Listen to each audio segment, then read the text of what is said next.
Early this morning from the Baltimore Convention Center. Negri on your left, Todd Stevens on your right, both SCG Tour Open champions. Negri getting it done with Storm, Todd Stevens getting it done with Eldrazi-tron, both last year.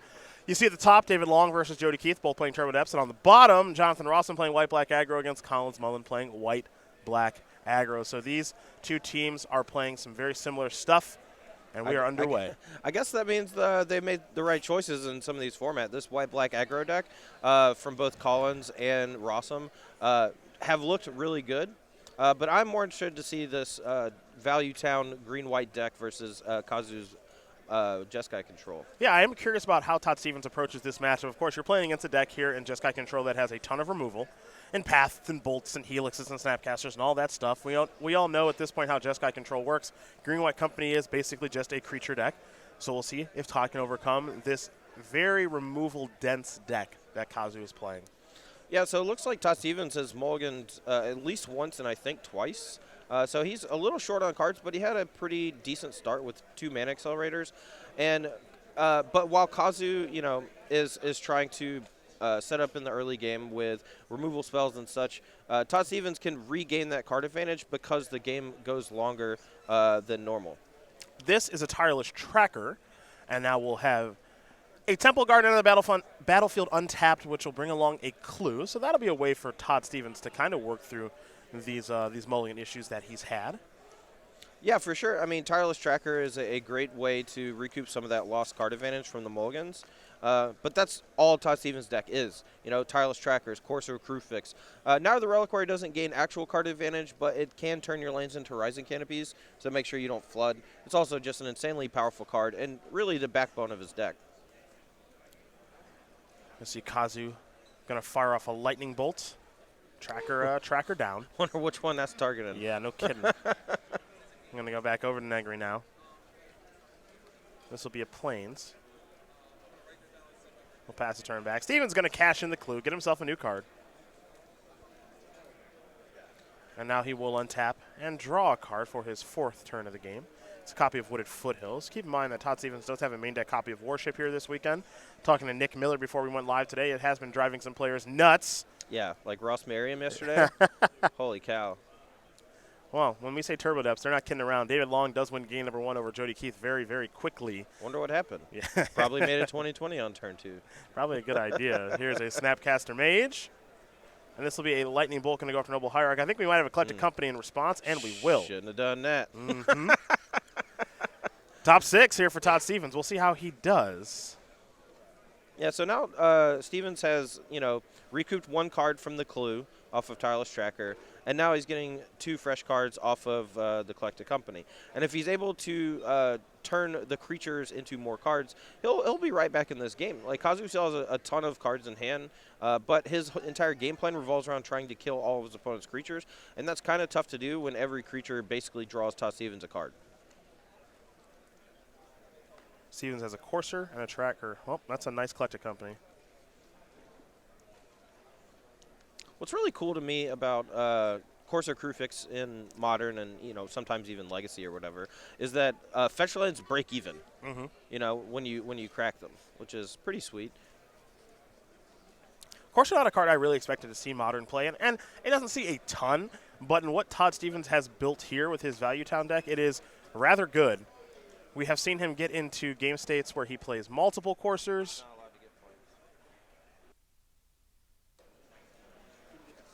Where he gets multiple Coursers. And yeah, he can't get a Plains with the Wooded Foothills. Now, he was right the first time. Yeah. He grabbed Temple Guard and then he was just like, why am I taking shockland damage? Yep. Well, because you gotta. And now he'll search for the path, and he'll get the Plains from the path. Pretty sure it was a bolt, not a path.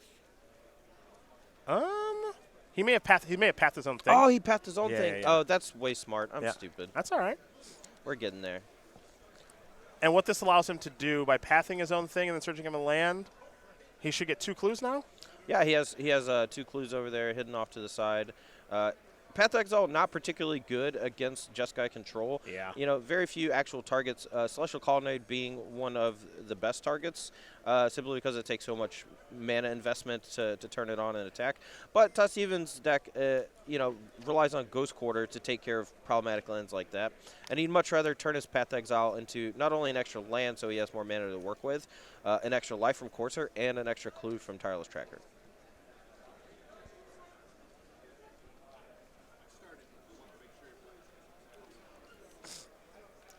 We're going to go back over to Kazu now, who's got to really start taking care of a couple of things that Todd has on the battlefield. Most likely needs to start with the tracker if he has an answer. You can see his battlefield here with Steam Fence, a Hollowed Fountain.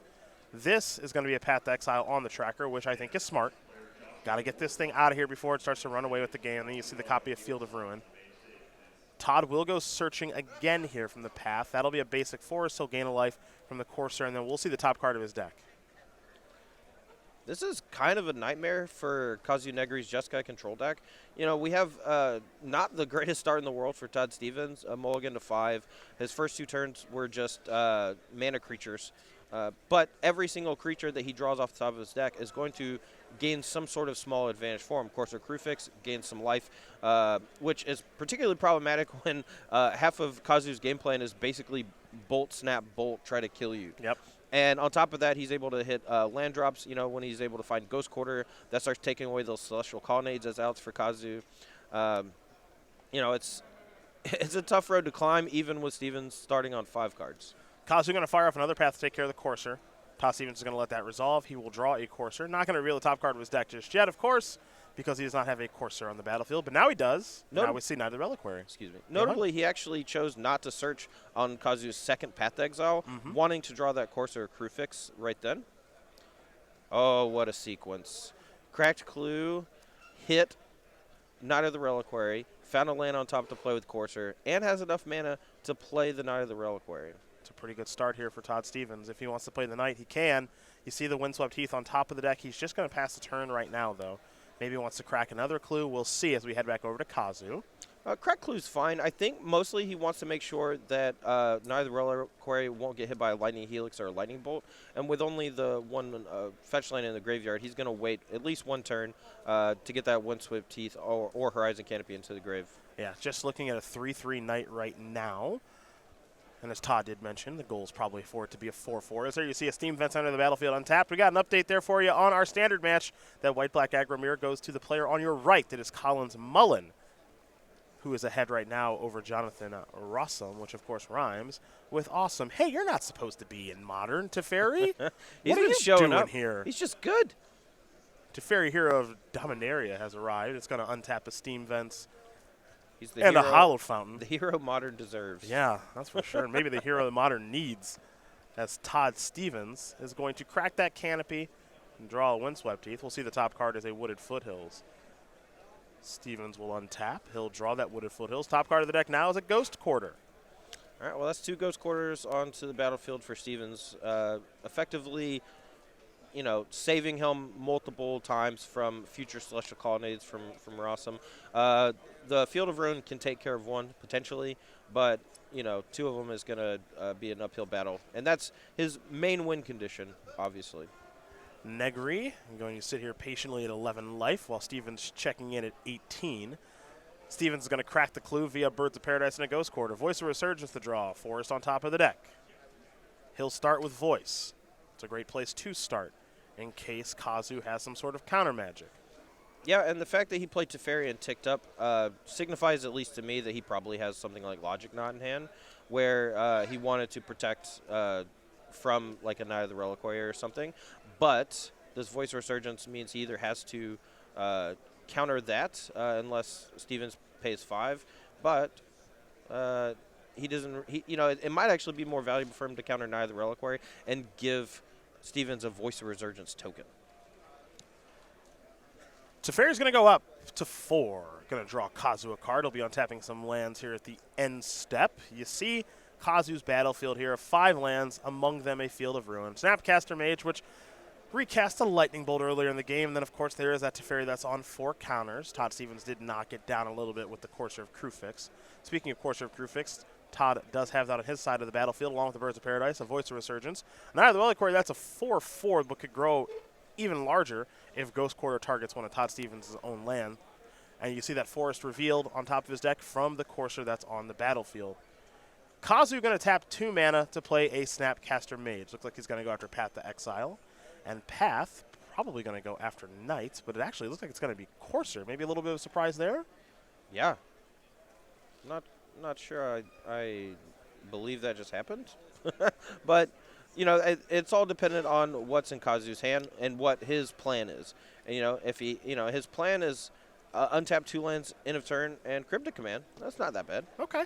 Sure. That is not that bad because, of course, Teferi untaps 2 lands. Kazu says, I still have priority. I'm going to Cryptic Command, bounce your Knight of the Reliquary, draw a card, pass the turn back. And by doing that, you, Todd Stevens, don't really have a lot going on. You're going to have to reestablish that Knight of the Reliquary, which means I get another turn with my Teferi. Yeah, I mean, maybe his plan is eventually to burn out Todd Stevens, and the life gain over time from all of the interaction that Todd Stevens has in his deck makes the Corso Crufus actually a slightly worse threat. Or slightly worse for Kazu.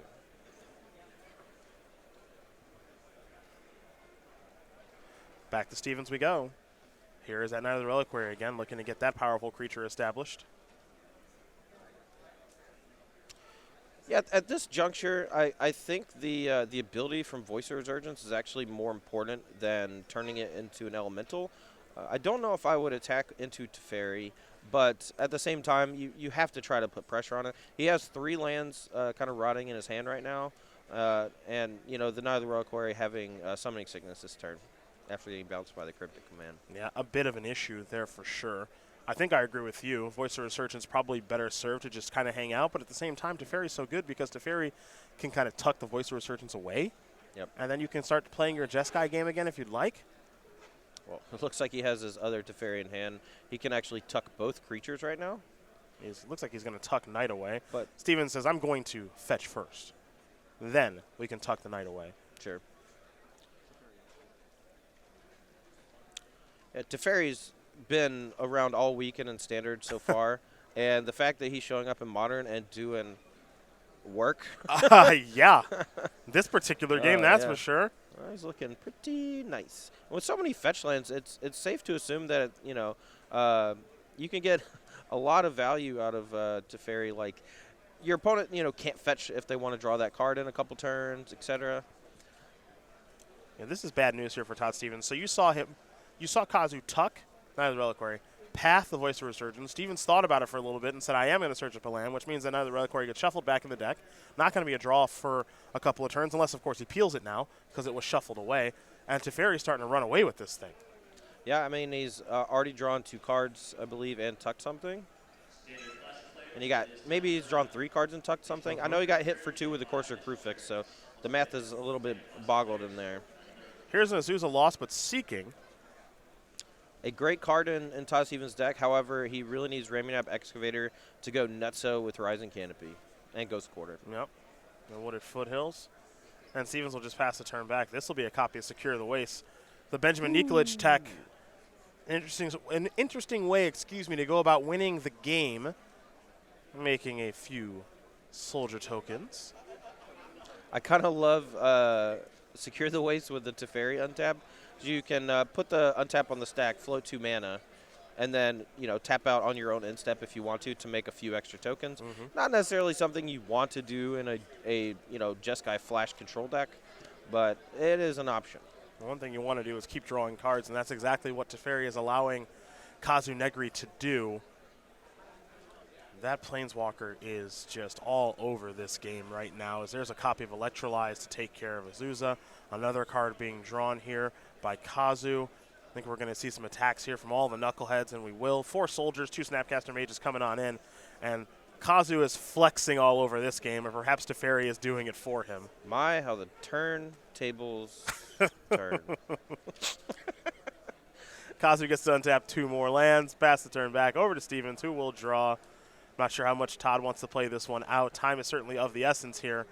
And this is a matchup that probably does take a while, so he will concede the game. As Kazu Negri off the back of Teferi, Hero of Dominaria, going to win game number 1 over Todd Stevens. Just got control, up a game here over Green-White Company. We check our scoreboard. You'll find that David Long is up a game over Jody Keith in that Turbo Depths mirror. And in the standard match, Collins Mullen up a game over Jonathan Rosum in that white-black aggro mirror if you're looking for decks to play in standard and legacy. We are back, getting ready for game number 2 between Kazu Negri and Todd Stevens. Just got control. Green-White Company. Negri is up a game, so we are going to turn our attention to Stevens. And his sideboard of 2 Engineered Explosives, 2 Eidolon of Rhetoric, 2 Reclamation State, 2 Surgical Extraction, 2 Stony Silence, and 5 one-ofs here in Blessed Alliance, Kataki, War's Wage, Eldritch Evolution, Tireless Tracker, and Gideon's Intervention. Todd, what do you like from Todd? Not a lot, actually. I mean, the green-white deck sideboard is full of a lot of very specific cards for linear matchups. Like you see Stony Silence, Kataki War's Wage, things like that to really. Sorry, I'm losing my train of thought. My apologies. Very specific cards for specific matchups. He doesn't have any generically good cards other than Tireless Tracker, which will come in here. Cards like Eldritch Evolution are there to give you more redundancy in finding the sweet bullets like Kataki War's Wage. But other than that, I don't see a whole lot. Like Gideon's Intervention, you can maybe bring in, preemptively name Teferi Hero of Dominaria since it did so much work last game. But I can't imagine that Todd thinks there's more than a singleton in this Jeskai control deck. Unbeknownst to him, though, there are 2. We take a look at Kazu's sideboard of 2 Damping Spheres, 2 Celestial Purge, 2 Dispel, 2 Vendilion Click, and he's got a bunch of one-ofs, 2 in Engineered Explosives, Wear Tear, Elspeth Sun's Champion, Settle the Wreckage, Ruined Halo, Bane Slayer Angel, and the very powerful Negate. So flying creatures, I think, are going to be pretty good for Kazu in this matchup. I think Vendilion Click can come in. The ability to take a card away from Stevens, not necessarily a good thing, but you do want to be able to put pressure on Stevens, and a way to do that is with Vendilion Click. I don't mind Elspeth Sun's Champion. It's a very good card in games that go super long. Settle the Wreckage is also pretty good if you start to fall behind against the Gavany Township Plan B. Yeah, and then I like to call that Plan C. Todd Stevens. Plan matchup. Stevens. Yeah, these players are underway here in game number 2. Wooded Foothills is where Todd Stevens will start. It's a Scalding Tarn for Kazu Negri. Stevens will fall down to 19. He's probably going to fetch up a Temple Garden, and we are underway here in game number 2. Speaking of game 2, Jody Keith won his second game against David Long. Turbo Depths getting ready for a third and final one, and of course we'll keep you updated on Mullen and Rosum as best we can. That white-black aggro mirror. If you're looking for a good standard deck, you're going to want to check out that deck we did with Jonathan Rosum yesterday. We'll of course replay it for you today, as he is very big on that white-black aggro deck. As we head back over to Stevens, just a forest and a passing of the turn. Negri will sacrifice his Scalding Tarn, fall down to 19, get himself a Steam Vents. Yeah, I mean, this is not the ideal start from Todd Stevens' side. He's down a game. He didn't have a turn 1 Noble Hierarch or Birds of Paradise. Didn't have a turn 2 Voice of Resurgence. Those are the kind of cards you really want to have in this matchup to speed things up or to just protect you from counterspells in the future. It'll be a search for his Kanta there for Kazu Negri in the second turn of the game, given that the battlefield's pretty clear. Not a bad time for that. This will be a Knight of the Reliquary. It is a 4/4, given the 2 fetch lands that are in the graveyard. So Bolton Helix, not options. Of course, Electrolyze isn't one either. It'll take a Path to Exile to take care of that large threat, or something I'm not expecting, as Kazu is going to put a search for his Kanta in the graveyard from the trigger, draw a fresh card. Yeah, Knight of the Reliquary being a 4/4 here is going to require Path to Exile almost assuredly. If Kazu does not have it, there is a good chance that Todd Stevens is able to run away with this game with just a single Knight. That is how powerful of a card Knight of the Reliquary can be. As having that thing live not only is going to increase its size, but it's going to increase the quality of Todd Stevens' draw steps. Speaking of increasing the quality of your draw step, this is a Serum Visions by Kazu. He'll draw a card, scry not 1, but 2. Going to figure out exactly where he wants to put these 2 cards. And it looks like he may split the difference here, leaving one on top and one on bottom. I like to call it post-ordain. No, I think I got it. I think I got it. Stevens got into the battlefield tapped. We're going to go back over to Stevens. No path, no problem. His Knight is good to go. So Stevens can actually start just ghost courting a bunch here if he wants to. He has a Raminap Excavator, now a Corsair of Crufix as well. He's kind of going off. His deck is starting to do its thing. Corsair revealing a Windswept Teeth. Ghost Quarter, of course, to play. Stevens will gain a little bit of life. Active Knight. And he has the Corsair rolling as well. Kazu Ooh, hold on a second. We might be ghost quartering on the upkeep. And Todd Stevens says, don't worry about it. Dispel going to be placed in the graveyard. Now we're going to ghost quarter away at Plains. So this ghost quarter plan you talked about, time to engage. No, this is great, actually. This is a super heads-up play by Todd Stevens. There are 2 copies of Supreme Verdict in Kazu Negri's deck, but there's only 1 copy of Plains. Ooh, okay. So now he's stuck with 0 white mana in play. He can only play up to 1 since he's not playing something like Mystic Gate, which can filter into double white mana. Okay. So, yeah, this is fairly problematic for Kazu at this point. One of the things about Todd Stevens with this green-white company deck, he loves a ghost quarter in here. We all know that by now as he plays. I want to make sure it's 4. Yeah, he does play 4 copies in here. However, one of the things that Todd Stevens can really get an advantage of is kind of what you mentioned there. If you know what deck lists and, more importantly, their mana bases look like, you're going to know exactly what to ghost quarter. That ghost quarter on the Plains, no accident where I think most people may have gone after a non-basic. Oh, for sure. Now, at this point, if Kazu plays any white source that's not a fetch land, Todd Stevens can just hit it and know for a fact that Kazu's not going to be able to get a Plains. Kazu's going to go with a Snapcaster Mage. Snapcaster's going to allow Kazu to recast a Serum Visions, but Todd Stevens doesn't care about that. Todd Stevens has got the white mana on lock. White mana is what Kazu needs to take care of neither Reliquary and Courser of Crucifix with Path to Exile or Supreme Verdict, and he's going to have a hard time getting there now, it looks like, because the red removal against these threats, not going to do it. Nope. 4 toughness is specifically difficult for Kazu's deck to deal with outside of his exiling removal spells. Kazu going to play a fetch line there in Scalding Tarn. Todd Stevens will go activate that Night of the Reliquary. Going to sacrifice Forest to get a Windswept Heath, which he conveniently takes off the top of his deck and places it on the battlefield. He'll shuffle, present. Kazu will cut. We'll take a look at the top card from Courser. It's a Horizon Canopy. That may be Stevens' draw step for the turn. We will see, as he could, of course, sacrifice the fetch land, which he will. So he'd like a new draw. Man, I wish we were still playing bingo. Got shuffled twice in one turn. I'm pretty sure that would have bingoed me yesterday. But, you know, I'm only 5 rounds behind you. That's all right. There's plenty of time to catch up in your next show at the Invitational. Yeah. Well, you know, I'm just glad to be there, Jim. Top card here for Courser is Collected Thumpany. That's a nice one. Yes, it is. So a really cool trick that Todd Stevens can do here.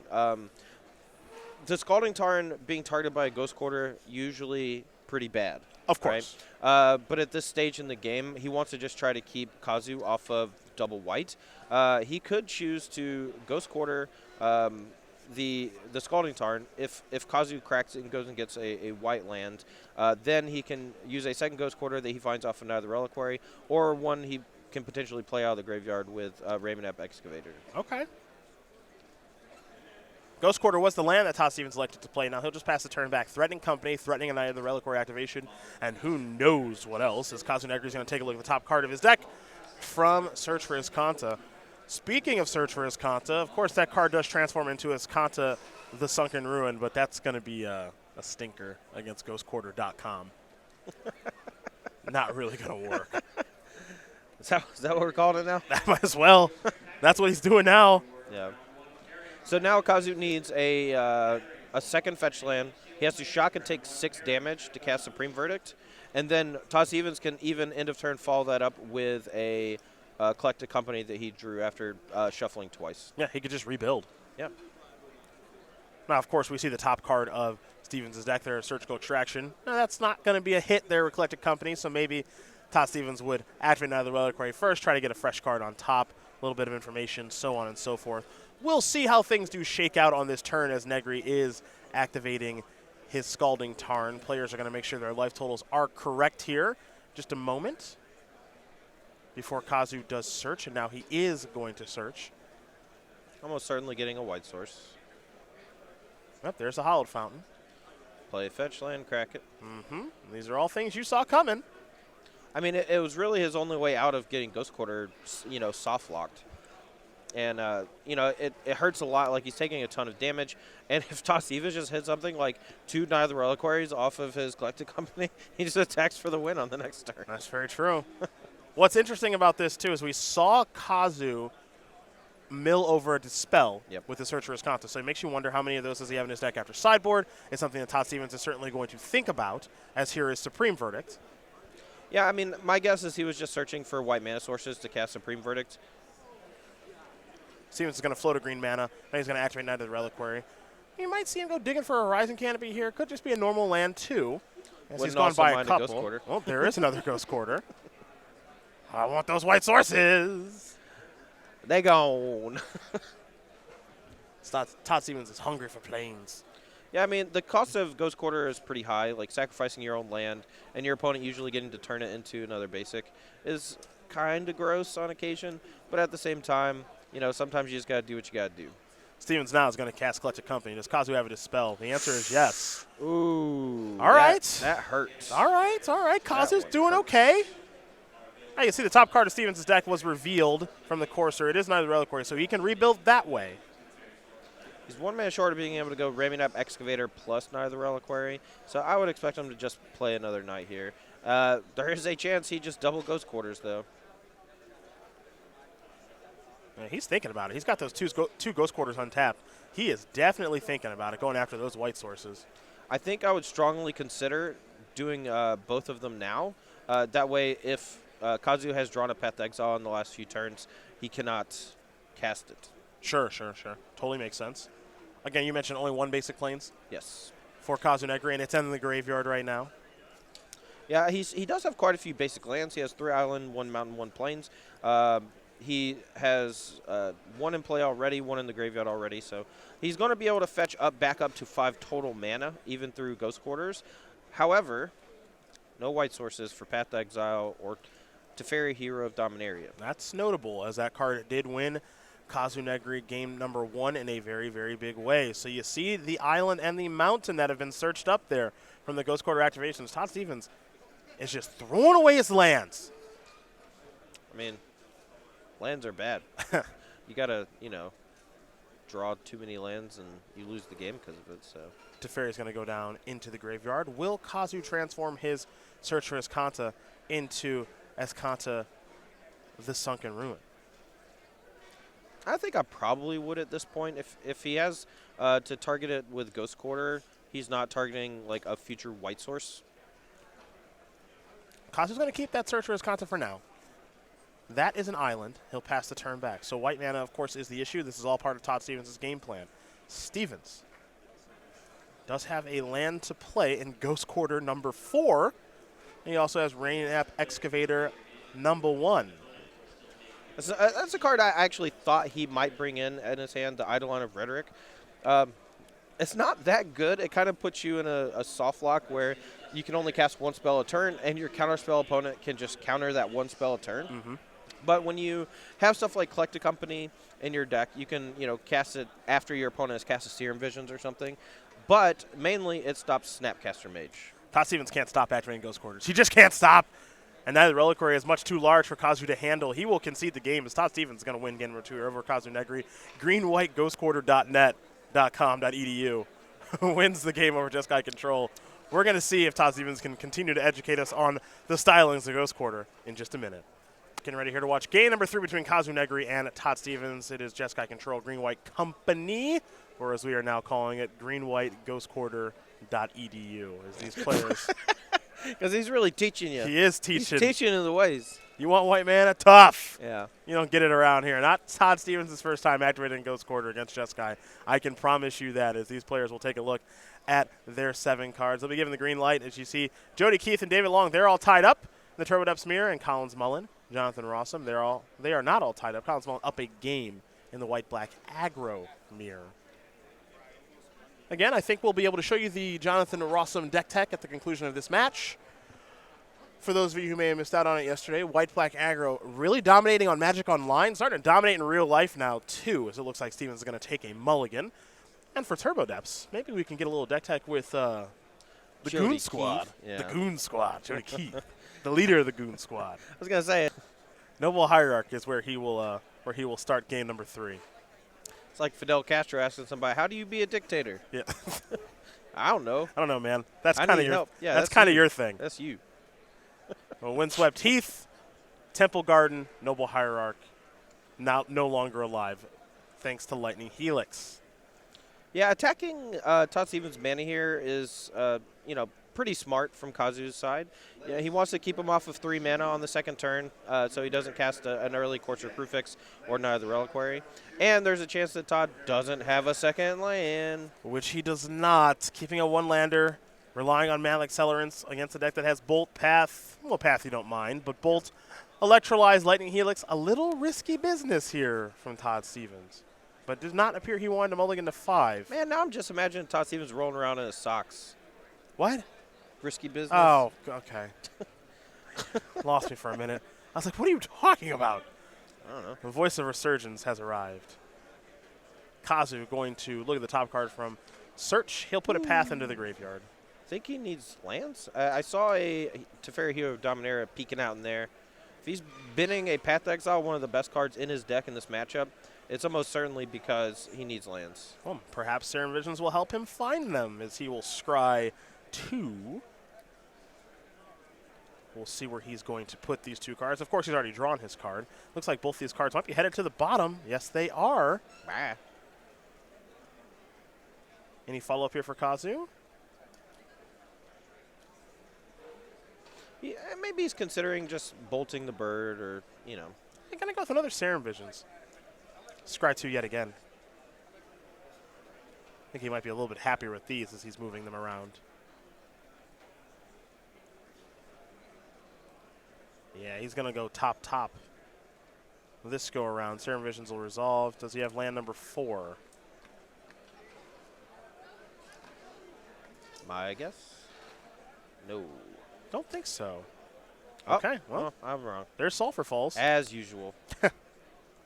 Let's go back over to Todd Stevens now, who will draw a card. Picked up a copy of Windswept Heath. That's land number 2. Mana Source number 3. First things first, Voice of Resurgence into the red zone. Going to knock Kazu down to 19.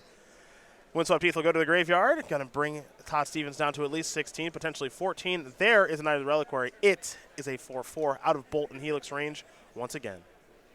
Yeah, and that is the important thing. Like, Kazu doesn't really want to use Path to Exile right now because Todd Stevens is a little light on mana. But at the same time, once you get the Knight of the Reliquary over a 4/4, you need either Path to Exile or Supreme Verdict. Well, speaking of Supreme Verdict, there it is. Going to clean up everything. Kazu also milled a Supreme Verdict away via the search for Azcanta. His Azcanta, it's almost time to transform. Now Stevens will be left with an Ely Cassis Elemental Token. Of course, Ely are reigning and defending Invitational champion. I was going to say, do you have any other additives for I could go all day. Mother of Dragons? I could go all day. Conquering Yeah. Invitational champion. You see Courser of Crucifix. Undefeated! Yeah. One-time champion! Courser going to reveal. Courser here is that elemental token got in for 2 points of damage. Now Kazu's got a little bit of thinking to do. Well, this is the 7th card he would be putting into the graveyard, so he's really taking on how good it is versus transforming the Search for Azcanta into the Sunken Ruin. Looks like he's going to stay with the Azcanta for now. Hello, Hallowed Fountain. Is it time for Teferi? Oh, so scary. Yes. Just Teferi and Search for Azcanta just dominating in Modern. In Modern, yeah. It'd be weird. It'd be weird if you could play these cards in Standard together. Yeah. That would be strange. You know, untapping Azcanta the Sunken Ruin, that's bananas. Yeah. Oh, wait. Courser is the draw. This is a Path to Exile. If I'm Todd Stevens, I am very happy with this turn of events. Path to Exile on my Courser of Crucifix, that's fine. There wasn't even a land on top of the deck. Yeah, I don't hate it. Get a 4th mana. Now he's able to actually cast Collected Company. There's a basic Plains.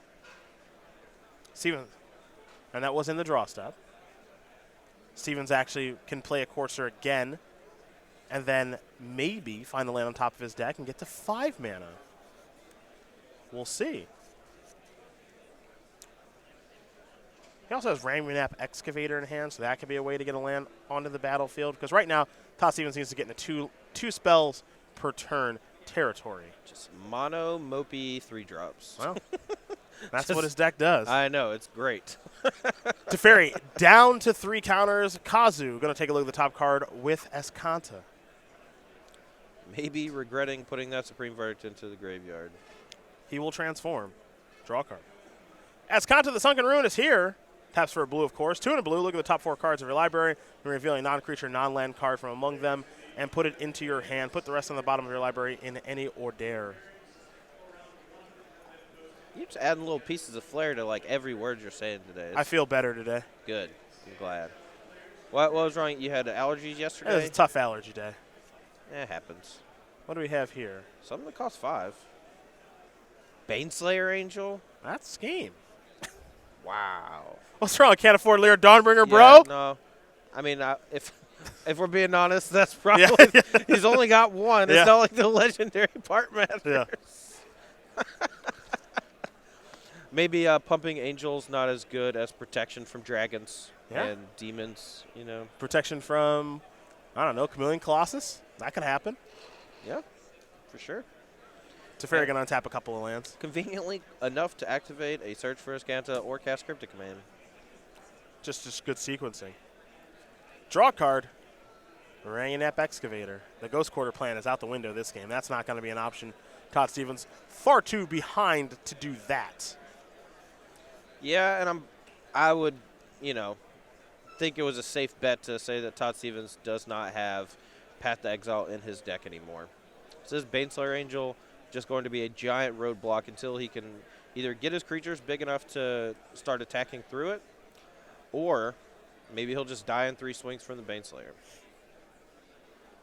We're going to go with Tireless Tracker. He's got a clue along with it. Steven's going to sacrifice a fetch line, which means we should have a second clue on the way. The question is all this too slow? Because, yes, he's starting to generate his value. That's what his deck does.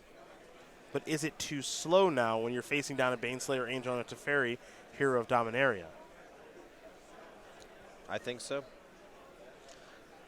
And the fact that he doesn't have a what is this now? This will be in response to the second fetch. Oh, this actually might just kill Todd Stevens. He can go Helix to the Dome. If he Helixes the Dome and Stevens doesn't have a Ghost Quarter, which he hasn't played one, he's already played his land for the turn, Kazu could activate Celestial Colonnade and attack with Baneslayer and Colonnade for the win. Sure. But things can go wrong. Killing the Tireless Tracker, more than fine. Yeah, it's interesting. I'm not sure if Kazu's in a rush or not to get this over with. He's already got a pretty sizable advantage. Now Todd Stevens is just trying to catch up. This will be a Courser. Top card is Noble Hierarch. Pass the turn back. Kazu will quickly untap and draw. Does he want to fire up the Colonnade or does he just want to stick with Baneslayer Angel? I think firing up the Colonnade is pretty good here. Just because Stevens doesn't have an active Ghost Quarter right now, putting him to 3 life, maybe he draws a Helix or a Bolt. Obviously, the Courser Crewfix can gain some life here and there to make the burn spells a little worse, but I think keeping him on a 1-turn clock from a Baneslayer Angel swing is going to be ideal. Well, he's going to fire up that Celestial Colonnade. Going to get in here with the Flyers. He's going to have to flip it in reverse how those are tapped. Baneslayer should be tapped. Colonnade should not be, so we'll make sure Kazu gets that right. Maybe he tapped it for mana.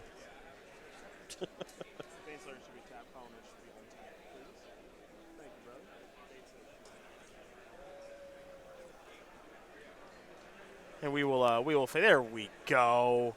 That's all better now. So now Kazu gets to untap a couple of lands, one of which is his Kanta. And he'll pass the turn back over to Todd Stevens. Stevens is going to reveal a Windswept Heath.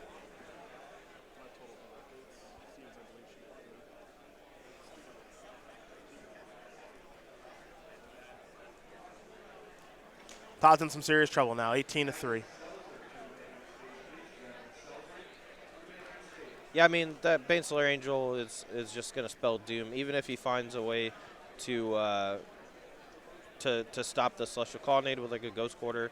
He can only chump block with Birds of Paradise for so long. Without a hard answer, I think this one is getting close to wrapped up. This will be Eclectic Company. Looks like this is going to resolve, actually. Birds of Paradise among those cards. Birds of Paradise could be on chump blocking duty. Here's Courser of Crewfix and Birds of Paradise. Let's take a look at that top card. That's a Wooded Foothills. All right, we're going to have to do it the hard way now. Put that on the battlefield. 2 triggers up to 5. Top card, Scavenging Ooze. It's not getting any easier. This is a noble hierarch. And unfortunately for that Birds of Paradise, I'm not even sure if it's going to get the opportunity to chump block, Todd, because that old Teferi card, It's a good one. a real jerk. It's a good one. Looks like Steven's going to do a little bit of attacking. Might be heading towards Teferi here, which I think would be pretty wise. But he might be slowing down, just going to attack with the Elemental Token, pass the turn back. That is an Electrolyze to take care of the Birds of Paradise, and that is going to do it. Kazu Negri going to win this match over Todd Stevens 2-1. Jeskai controlling enough to take care of Green-White Company. And I think we'll turn our attention to Standard now. It looks like those players are still duking it out in game number 2, Todd. That is crazy. He was the Collins won game 1 before anyone else won a game, I think. Oh, no, I'm sorry. David Long won game 1 in about 10 seconds. Yeah. But Collins, Mullen, and Jonathan Rosum. Oh. Actually, looks like Collins just took the match. Oh. Well, Just stand took corrected. the match. Is there what's going on in this Turbo Depths match then? We got 2020s just staring each other down? Let's find out. Yeah. Let's move to the top shelf. See what's going on between David Long and the leader of the Goon Squad, Jody Keith. Okay, this is neat. A bitter block. Oh, there's a lot of Pithy Needles on the battlefield. Wow. There's a lot of Pithy Needles. Caracas from both sides. I'm guessing one of the Pithy Needles is naming Thespian Stage. Yeah, we're gonna get a Pithy Needle update, and we got a Vampire Hex Mage coming in here. Fairy Token, a.k.a. Ari Lax. I bet there's one on Mazavith as well. Yeah, I don't know what's going on here. We're going to get an update. What I do know is this. Bitter Blossom is going to bring – we're going to get Bitter Blossom knocking Jody down to 8. So we've got 2 Pithy Needles from Jody on Mazavith. Sorcerer's Spyglass is on Ghost Quarter, and it looks like David Long has a Pithy Needle. David's Pithy Needle is on Vampire Hex Mage, and both of his Thespian stages are Mazaviths.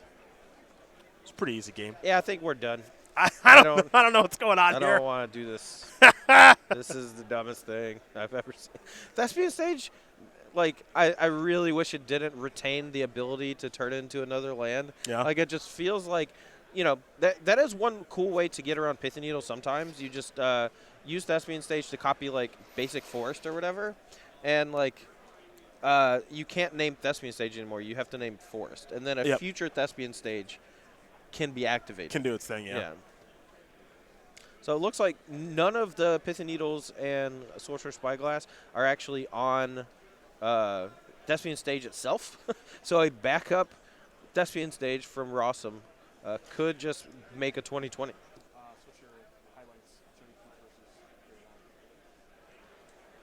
All right, here comes Vampire Hex Mage again. The Goon Squad blocking. I would actually probably put Ari Lax in the Goon Squad. Yeah? He's a goofy dude. He's in there now. Yeah. First strike, going to kill some stuff, but Vampire Hex Mage down. So Jody Keith with a big old block to take care of the Hex Mage, which, of course, is needled via David Long's own needle. Yeah, you know. Mirror match happens. Sylvan Strine. Caracas on both sides, too, just keeping the Mirror Lodge locked down. I'm never going to get to see a Jerry Token interplay. No, 2020 ain't happening, man. Man. This mirror, I wonder how much these two players have played this mirror, I must say. Sajiri's Step, eh? That's interesting. Just let his, like one of his future Vampire Hex Mages attack through the Bitter Blossom tokens one turn. That could be a thing. Here's an attack for 2. Ghost Quarter there from Jody. All right, so now Dark Depths is going to go down to 6 counters. Is it fast enough? I guess there's a Crocus out there, though. How many people in Twitch chat do you think right now are like, he can't tap those Thespian Stages for mana? They're Maze of Iths. Probably a non-zero amount. There's at least one. Yes. Our old pal Urbor goes over there. Can we get an Urborg counter on the screen? Yeah. Our old pal Urborg out there for Jody Keith. I hate Urborg. I love Urborg. It's a great card. It is really bad for coverage. That's true. That's true. I like to illuminate it like a hockey puck. Well, that Sagiri step with the Elvish Spirit Guy is actually threatening some damage here. Jody needs to find a way to gain some life, or I don't know. Find a way to get this game over with faster. Yeah. All right, we're gonna ice down. That Dark Depths down to 5. Long will draw. It's getting close, but with Ghost Quarter locked down, he needs an Abrupt Decay on one of the Pith Needles naming. He needs, an Abrupt Decay to kill the Sorcerer Spyglass naming Ghost Quarter, so that he can Ghost Quarter Jody's Karakas. Got it. But his plan right now is just the beatdowns. Ever heard of Elvish Spirit Guide beatdowns? Familiar with them? I'm pretty familiar with Simian Spirit Guide beatdowns. Jody's drawn a Sagiri step now.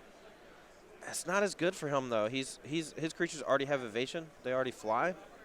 He might actually be forced at this point to not attack this turn, so that he can threaten to put 2 blockers on each Elvish Spirit Guide. Because he's losing this race. The Bitter Blossom is chunking him. 9-5 in favor of David Long right now. It looks like they're in extra turns too.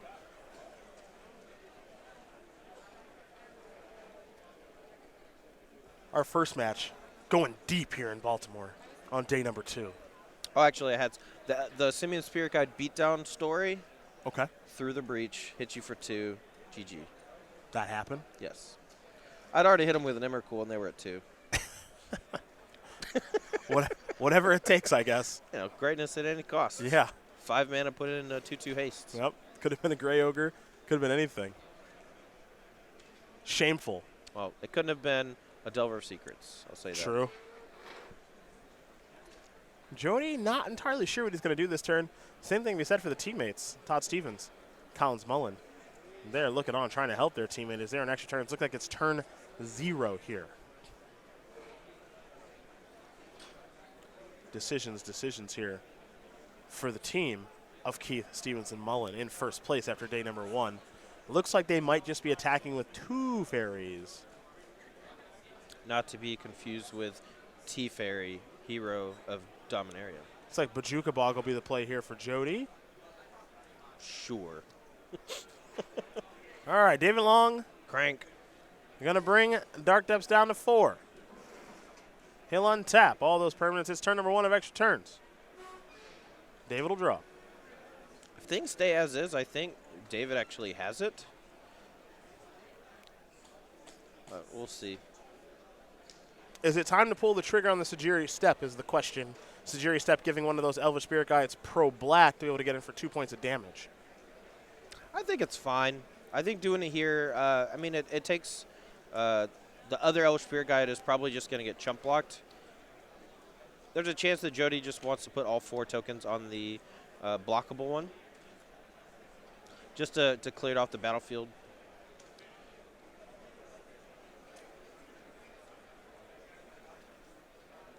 All right, here they come. Yep. All right.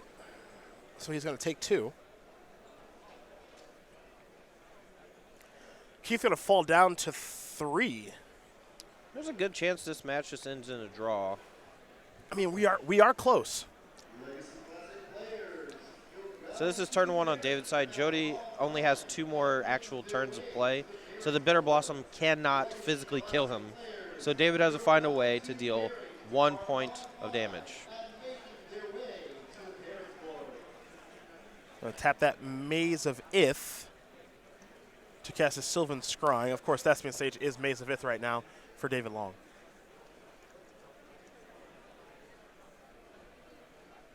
Let's see what land he wants to Scrying for. A Thespian stage. Okay.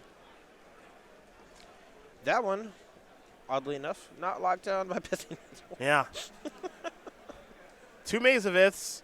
Excuse me, 2 Needles are naming Maze of Ith. We got a Sorcerer Spyglass naming Ghost Quarter. And then David's Pithing Needle is naming Vampire Hexmage. Jody going to fall to 2.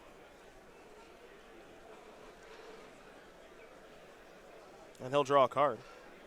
Is that Dark Confidant? How's that?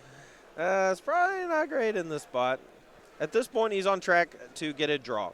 Playing a Dark Confidant may just kill him. And I don't think it actually gives him a chance to win the game. Because he only has 1 more attack step after this. I don't think he'll be able to deal 7 damage. Jody is just going to pass the turn back. It's turn 3. Ah, yes. Let's move some more counters, shall we? Crank. Down to 3. This is doing the thespian stage the hard way. Yeah. That's how Dark Depths was meant to be played. Until it wasn't anymore. Down to 2. All right, David Long. You got any spice that's nice to draw here?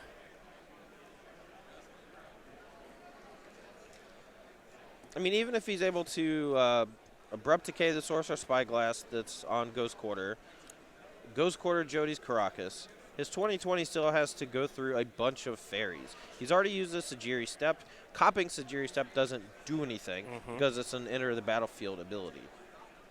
Elder Spirit Guide will be triple blocked. Jody will lose a couple of fairies. Looks like Jody's starting to play for the draw here.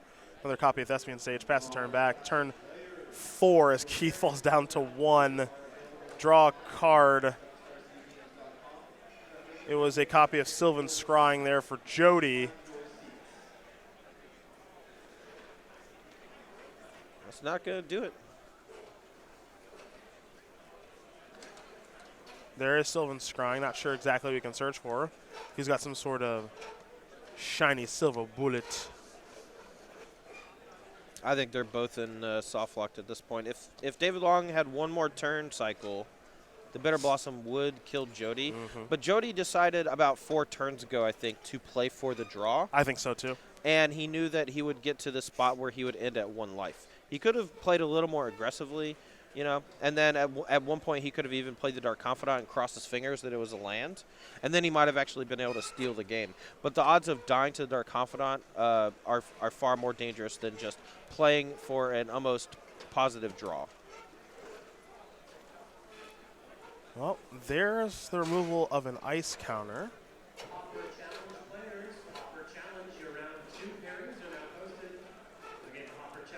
And are we going to do it again? We are not. Long will draw. Jody's also thinking about using his Thespian Stage to copy the opposing Dark Depths, which is a neat trick because then you don't lose your own Dark Depths like you would have to or whatever. It'll be a draw, everybody. Yep.